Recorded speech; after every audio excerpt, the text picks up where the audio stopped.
Okay, what is it that you are emphasizing, the Cubs are emphasizing in general with these young guys?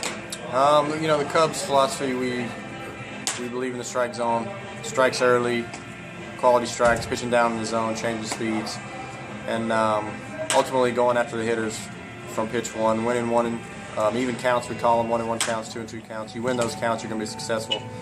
Stats prove that. And then going out and teaching them how to be a professional. You had mentioned earlier when we were talking about your pitch counts, you're only going to hit so many pitches. Starters may only get to 75 pitches early in the season. You don't want to blow these guys' arms out either, so I guess that's the reason for that. Definitely. We're protecting these kids early. It's cold. It's a lot of them. It's their first full season. They will never have pitched for as long as they will pitch this year.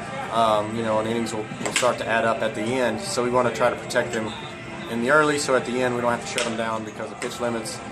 Let them experience hopefully the playoffs in the last month of the season, and then next year they'll be able to go into year two and expand upon that every year. So it's a process that we go through, in the lower stages of the minor leagues, but it's kind of what all organizations do now.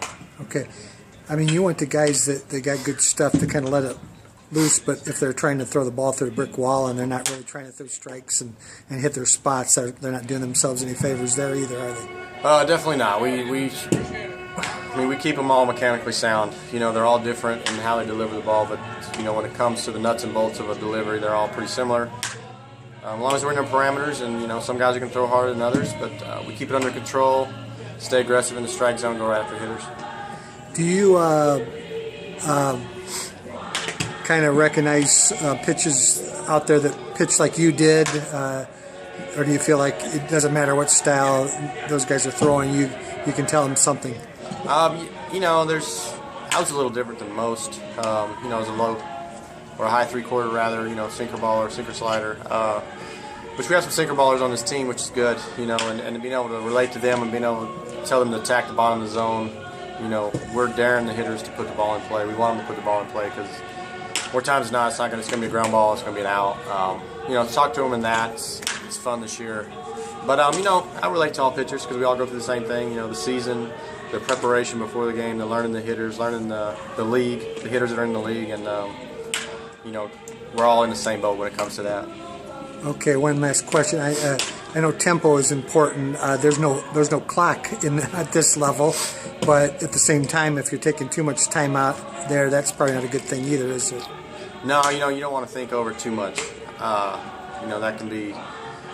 Most of the guys I have this year are pretty solid in that respect. They go out, they get the ball, they're delivering it. They're not walking around the dirt and taking their time and pick up and throwing the rosin bag. But probably the slowest guy we have is the guy going the nightly out. But he's working on it, getting quicker.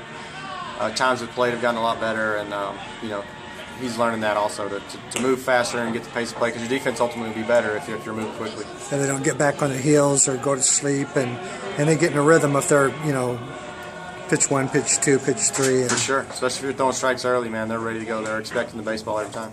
Okay, thank you very much. Thank you.